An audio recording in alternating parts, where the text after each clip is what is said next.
Recovering in progress. Okay. All right. Are we ready? Ready. Yarp. Gotta bring my microphone down. Okay. Hi, everyone, and thank you for joining us on today's episode of Can You Repeat That Podcast? We're your hosts. My name is Leslee. My name's Chantelle. And I am Atlas.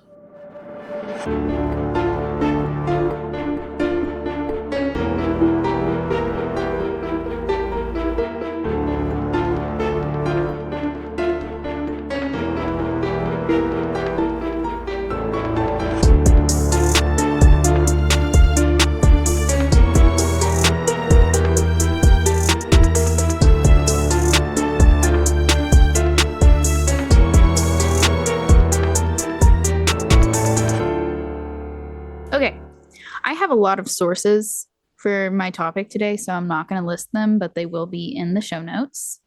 But my past two stories and then the last story have been pretty depressing or heavy. So I thought I'd do a lighter and more fun topic. So today we'll be talking about the history of like sleep and dreams, dream interpretations, what dreams could mean, all the fun things.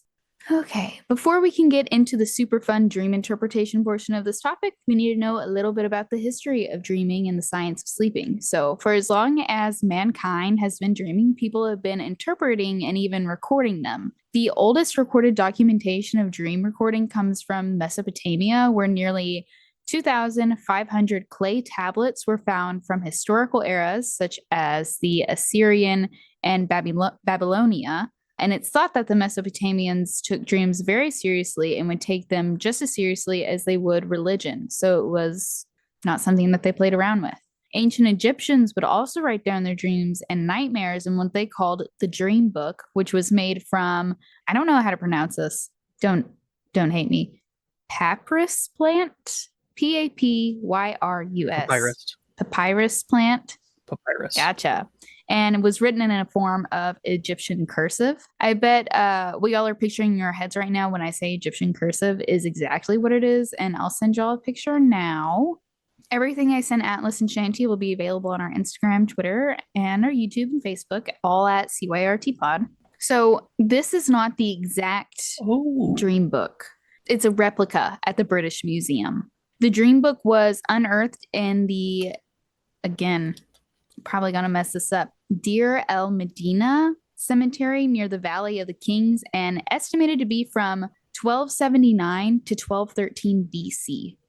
Each page has a vertical column of symbols that can be translated to, quote, if a man sees himself in a dream, unquote, then goes on to describe a certain dream scenario followed by the interpretation of that dream, and if it would be a good or a bad omen.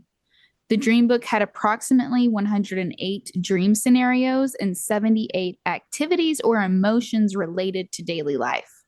Recording dreams is not unique to pretty much any culture. Hebrews, Greeks, and Romans all recorded their dreams, but sleep itself was not studied until the 18th century. In 1729, a French philosopher, Jean-Jacques d'Ortuis de Mairan, I'm not sure.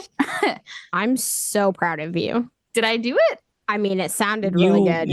You said things. I said things. Yes. So anyway, this Jean guy was studying and experimenting with plants. He was essentially testing to see if they had a circadian rhythm. He would watch his plants perk up whenever the sun would come up and then kind of settle back down in the evening time.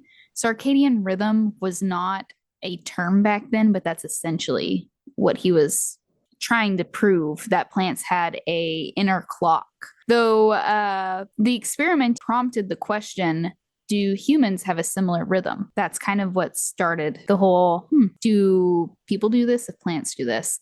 His experiment, probably should have said that too. His experiment was putting the plant in a dark closet and seeing, I think it was in a dark closet with artificial light and seeing if it responded or not. Or it might have just been a dark room. I'm not sure. I can't remember. I didn't write it down. So then that prompted the question of, do people do this too? In 1845, a British chemist named John Davy found a link between body temperature and sleep patterns. take that part with a little bit of grain of salt because I can find the description of him saying that he found a link between body temperature and sleep patterns everywhere.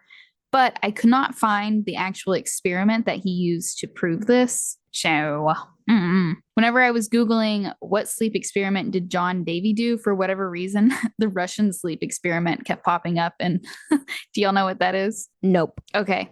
That's an episode topic. Russian sleep experiment. It's a creepypasta. It is exceptionally creepy. It is exceptionally creepy. I thought it was real for a while back in my younger days. I'm happy to learn that it was not. But yeah, anytime I was doing this research, Russian sleep experiment kept popping up, and I was like, not the same. Don't Google it, Shanty, unless you're going to cover it. No, I will not Google it, I promise. Okay. In 1913, Henry Purin published a book titled The Physiological Problem of Sleep, which is the first time a study or book was published looking at sleep specifically from a health perspective. In 1925, Nathaniel Kleitman opened up the very first sleep lab at the University of Chicago. Kleitman would be known as the father of sleep research.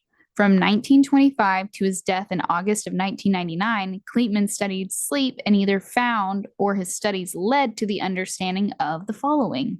The core body temperature fluctuates throughout the day, and that the highest internal temp of the day is also your most alert. A link between temperature change and mental alertness, how long exposure to sunlight can affect sleep patterns.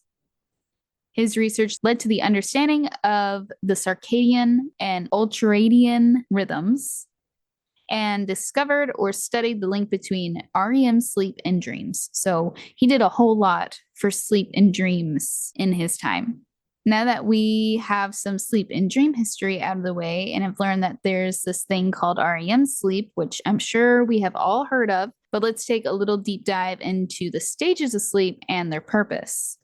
There are two types of sleep, non-REM sleep and REM sleep, REM sleep, which is rapid eye movement sleep. Non-REM sleep is this, okay.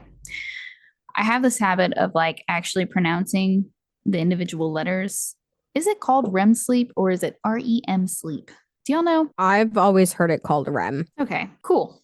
Because totally not related to this whatsoever, but with work, there will be drug utilization reviews and they're abbreviated DUR. And I called them DUR reviews once to a different technician when I worked in a pharmacy, and they were like, what's a DUR? And now I'm paranoid. I'm positive my sleep doctor actually said REM too. So Okay, cool. So REM sleep. YOLO. Non-REM sleep can be divided into 4 stages. However, there are some websites that showed 3 stages of non-REM sleep. So, and then the 4th being REM. Others showed 4 stages and then REM. So I'm not sure. But stage 1 is your wake or light sleep. In this stage, your body temperature starts to drop, your heart rate starts to decrease, and your brain activity starts to slow down, but you're not fully relaxed. This stage lasts approximately 10 minutes, but usually less. Stage 2 is light sleep. This is a stage when your body begins fully relaxing and your heart rate has slowed down. At this time, your brain waves will show a new pattern and your eyes are no longer moving. This stage lasts approximately 30 minutes, usually less. Stage 3, at this stage, your body is fully relaxed and your brain will start to show delta waves, which are high amplitude brain waves. And this stage lasts approximately 40 minutes. And then 4, deep sleep. At this point, your body becomes immobilized and this stage lasts about an hour. Once you have gone through all 3 or 4 stages, depending on what research you're looking at, of non-REM sleep, you'll then enter REM. In this state, your eyes start moving rapidly, your heart rate increases, your brain waves become much more active, and breathing can be irregular. REM cycles start relatively short at around 10 minutes, and once it's over, you start back over at stage 1.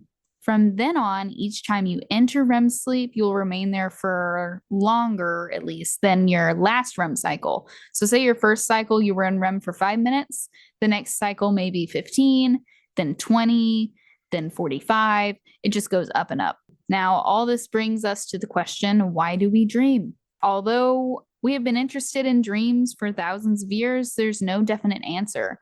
But science has a few theories, which I'll get into now. Do y'all have anything to add on so far? I feel like this is all pretty common knowledge stuff. I mean, yeah, pretty common knowledge. And if anyone actually, remembers their dreams, unlike myself, I'm very jealous of you. You don't remember your dreams? Never.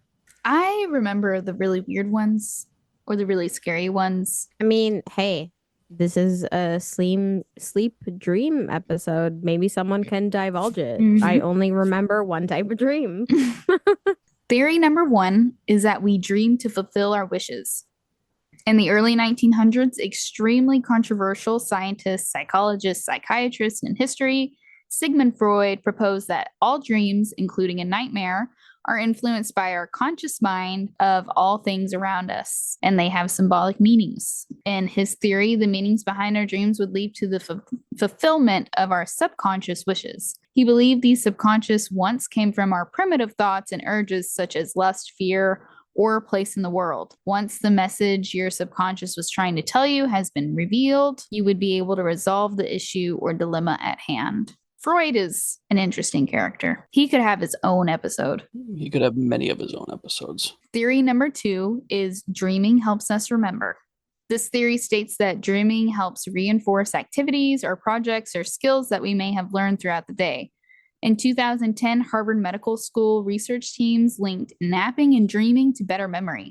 They were able to prove that people who tried to memorize a maze and then took a nap were able to navigate the maze easier compared to those who did not sleep after the initial try. And those who had a dream about the maze during their nap showed an even better results than those who slept without dreaming about the maze and those who didn't sleep at all.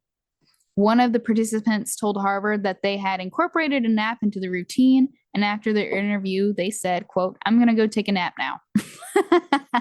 One thing I have noticed about myself is if I am starting a new job or if there's something I'm trying to learn or a promotion, specifically with work, I always dream about the processes, or in my dreams, I'll have an issue that has to do with work that I need to resolve in my dream. And it drives me crazy anytime I'm learning anything revolving work because I always dream about it. So theory number 2 makes a lot of sense for me personally. Do either of you dream about work and like how to problem solve, or have you ever? Yes and no. Do tell. Well, like when I first started working as a mechanic, I would have these dreams, which weren't really like concise, clear images, more like feelings of like something imminent about to fall on me, something big. And like for the first month and a half, I would wake up diving out of bed, trying to get out of the way of what I thought was a falling car. Oh my gosh. Oh. It took a while for me to get used to, hey, by the way, you could die any day here on the shop floor. Yeah. And my brain processed it by dealing with it subconsciously, and it intruded into my dreams. Dreams are strange, but I got used to it eventually, and those dreams stopped. But yeah, it was a pretty freaky month and a half there for the beginning. Yeah, mine would. Yeah, that's scary. Yeah, mine would be like, hey, this patient just brought in this prescription, and their insurance is showing it's refilled too soon, but they haven't filled it ever. And it wouldn't be a refill too soon rejection. Instead, it would be something completely unrelated, presenting as something else. It was really annoying. But oh my God. And I'd have those dreams every night with different scenarios, like finding insurance, everything. My supervisor is going to listen to this episode and go, "Ha, loser." So, anywho, theory number 3, dreaming allows us to purge all the unimportant information we take in throughout the day. Our brains have millions of connections and record everything throughout the day, from the color of your shirt to what you were daydreaming about. And it's thought that while you are in REM sleep, your body or brain go through these connections and trash the ones they don't feel are needed to make room for new connections the next day. It's thought that if our brains didn't clear out the unnecessary information, it could be overran with useless knowledge, and that can make us feel foggy, for lack of a better word, or slow, which I don't know. I guess my brain decides to keep movie quotes. That's important. I saw a video with a sleep scientist research guy who was basically saying whenever you sleep, your brain takes a bath, essentially. I didn't write this part down, so I'm just going off memory. But it's like your brain takes a bath in the brain fluids that are in your head. I don't know what is in our head that our brain is floating in. I don't really know. Theory number 4, continual activation therapy. It's thought that our brains consolidate memories throughout the day in order to make room for new ones. When you fall asleep, your brain starts going through your memories, which come through to us as thoughts and feelings while asleep, which creates the dreams we have. I feel like number 3 and 4 run together. Theory number 5, practice makes perfect. This one seems pretty self-explanatory, but we use our dreams as a way to practice for important or even dangerous moments in our lives, such as preparing for a meeting, learning a new skill, or if your brain is just as messed up as mine is, how to escape a serial killer. These dreams also allow you to practice fight or flight for when it's needed, which is what Atlas Brain does, apparently. Theory number 7, preparing for the worst in problem solving. The stress neurotransmitters in our brain are much less active during REM sleep and even when dreaming about sad or traumatizing situations.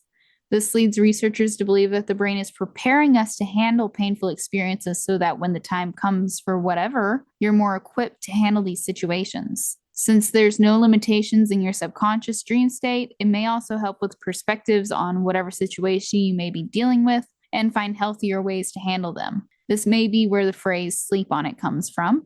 With that being said, here are some famous examples of famous solutions found while dreaming. The structure of benzene. August Kekulé had been struggling to figure out the structure of benzene but couldn't figure it out. While dreaming, he saw dancing atoms that gradually arranged themselves into the form of a snake. The snake swallowed its own tail and continued to dance. When he woke up, he realized the benzene ring was made out of carbon atoms, which turned out to be true. The golf swing. Jack Nicklaus was a golf player who was having a hard time with his swings. One night he dreamed he was playing very well and noticed that his grip on the golf club was different than what he used in the real world. He tried that grip he'd seen in the dream, and it worked, and his golf game improved. And one of the more interesting ones, I think, is the sewing machine. Elias Howe, the inventor of the modern sewing machine, was having a hard time deciding where the eye should be placed on the machine's needle. After days of trying to figure out the best placement, he had a dream that the king demanded he make a machine in 24 hours or else he would be executed.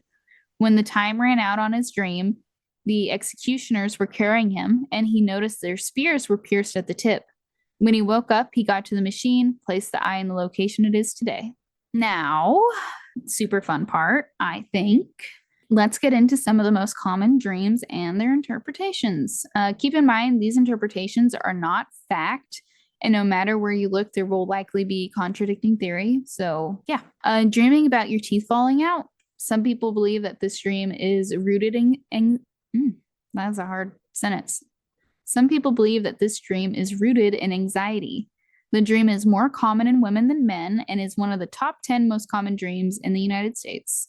I hate those dreams. I don't like teeth stuff.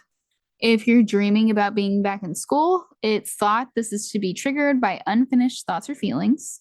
If something in your dream is chasing you, this type of dream is one of the top 10 recurring dreams in the United States. People who avoid confrontation tend to have this dream the most, and it's usually linked to facing your fears. Oh, is that the type of dream Shanty has? Every time. Not a vibe. Pregnancy dreams are thought to be associated with changes in life or anticipating changes, not necessarily a baby. Dreams of your own death are linked to a chapter in your life coming to an end. This could be job or relationship. Being unable to stop your vehicle is a loss of control in your life. And falling has been interpreted to dreams of loss of control as well. Some also believe that dreams predict the future. However, there is little scientific evidence to prove this is fact. More often than not, your brain replays different scenarios, similar to how I explained in theory number 7. And to wrap up this episode and my research, I thought it would be fun to include some fun facts about sleep and dreams. So, studies show that at the times of the full moon, people tend to stay up later and sleep less.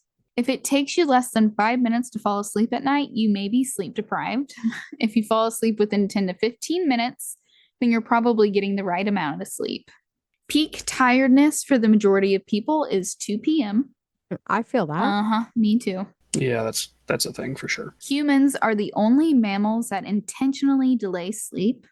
Insomnia is a part of the grieving process for most people, and taking sleeping aids can delay your grieving process.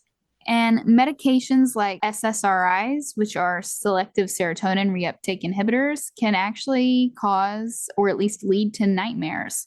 So, to put that into English, a few common SSRIs are paroxetine, sertraline, escitalopram, and fluoxetine.